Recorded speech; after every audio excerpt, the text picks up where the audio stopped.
ABVP की राष्ट्रीय महामंत्री निधि त्रिपाठी ने आज प्रेस वार्ता के दौरान बताया कि आज़ादी के अमृत महोत्सव के अंतर्गत अखिल भारतीय विद्यार्थी परिषद के एक गांव एक तिरंगा अभियान को लेकर आयोजित प्रेस वार्ता है। प्रेस वार्ता में निधि त्रिपाठी ने जानकारी देते हुए बताया कि इसी प्रांगण में बैठकर मैंने इस अभियान की घोषणा की थी, लेकिन मुझे आज बहुत खुशी है कि देश भर में यह अभियान 1,09,000 से ज़्यादा गाँवों में आयोजित हुआ।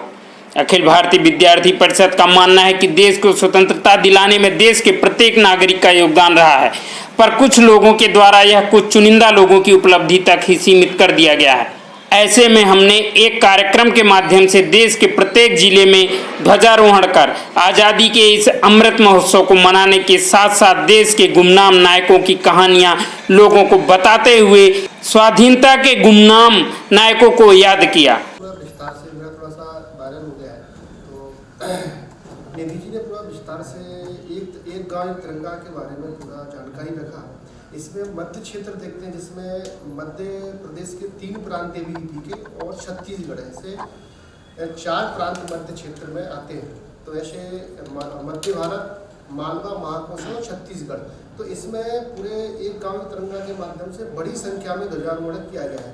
तो एक जैसे हम देखते हैं कि मध्य भारत में 6,683 ऐसा एक स्थानों पे ध्वजारोहण किया गया है, और भोपाल में 2,512 स्थान पे, वैसे मालवा में 2,793 स्थान पे किया गया है, महाकौशल में 2,762 पर कार्रवाई कोर्ट में गया। कहने का मतलब हमारा ये है कि कार्रवाई कितनी नहीं हुई, लेकिन कहने का मतलब ये कि सरकार होते हुए आप बोल रहे हैं कि आप नहीं करते, वो बता रहा हूँ। अब नहीं हुआ इसमें अलग से प्रेस कॉन्फ्रेंस बड़ी हो सकती है।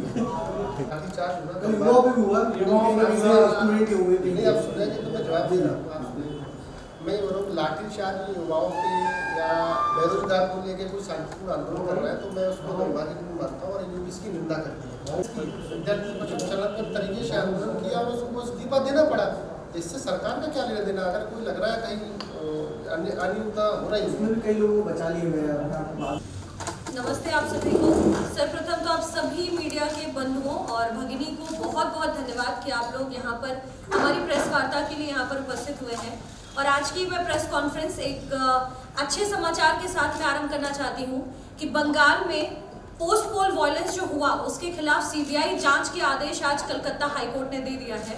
तो ये बहुत ही स्वागत योग्य निर्णय है और इसलिए हम कलकत्ता हाईकोर्ट का बहुत बहुत धन्यवाद करते हैं।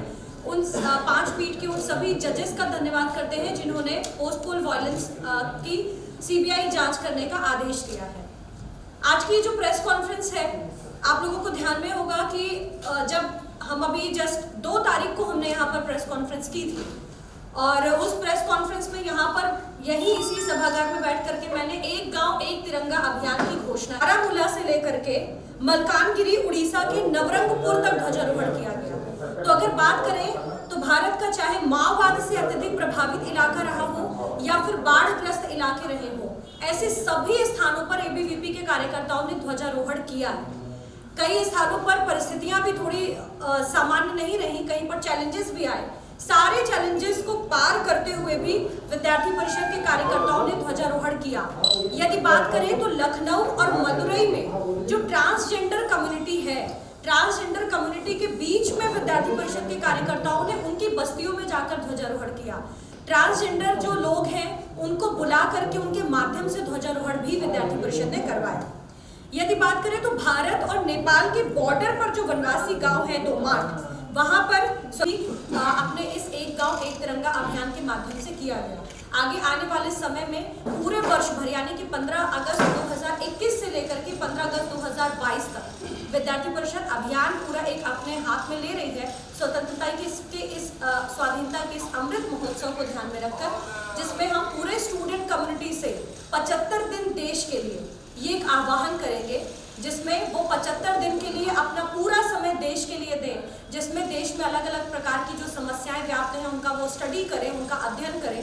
जैसे पर्यावरण से रिलेटेड समस्या है, ग्लोबल वार्मिंग की समस्या है, अनेक प्रकार की जो समस्याएं हैं उनको आइडेंटिफाई करें, उनके ऊपर वो अपना एक नोट सबमिट करें, किस प्रकार से अच्छे से काम हो सकता है। तो बेसिकली समस्याओं को आइडेंटिफाई करना और उनके निवारण हेतु एक मार्ग देना। तो 75 दिन देश के लिए जब विद्यार्थी परिषद आह्वान कर रही है, की बात करता है वो डेली रूटीन का नेशनलिज्म क्या है। राष्ट्रवाद कौन सा सही है?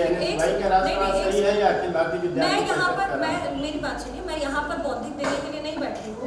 अगर आपको नहीं बिल्कुल, अगर आप राष्ट्रभाव की बात कर रहे हैं, हम आराम से बैठ के चर्चा कर सकते हैं, ठीक है, हर किसी का अपना है। बट अगर आप राष्ट्रवाद के नाम पर राष्ट्रभाव, आप ये कहोगे कि किसी आतंकवादी को समर्थन करना राष्ट्रभाव है आपका, तो सॉरी, एबीवीपी उसका समर्थन नहीं करती है।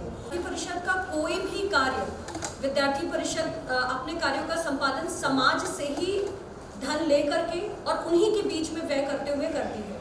जो हमने तिरंगे का एक गांव एक तिरंगा अभियान किया, इसमें भी धन संग्रह हम आप अलग अलग स्थानों पर देख सकते हैं, उसके चित्र भी हैं हमारे पास में, जिसका धन संग्रह भी विद्यार्थी परिषद के कार्यकर्ताओं ने स्वयं बस्ती के लोगों से, गांव के लोगों से, जो अपने विद्यार्थी परिषद के कार्यकर्ता हैं। तो आपने तिरंगे के अपमान की बात की, वो शालिनी अगर आपको ध्यान है तो आप बता सकते हैं। राजगढ़ में माननीय उच्च शिक्षा मंत्री जी द्वारा जो गाड़ी पर उल्टा तिरंगा लगाया था, विद्यार्थी परिषद उसके निंदा करती है कि चूंकि उसको ऐसे स्वतंत्रता दिवस के अवसर पर भी उसको ध्यान नहीं दिया। अन्य 3 स्थानों पर भी स्वतंत्रता दिवस हो या अन्य भी दिन हो, तिरंगे के सम्मान के लिए जो नियम है उसका ध्यान रखना चाहिए। विद्यार्थी परिषद भी इसका विरोध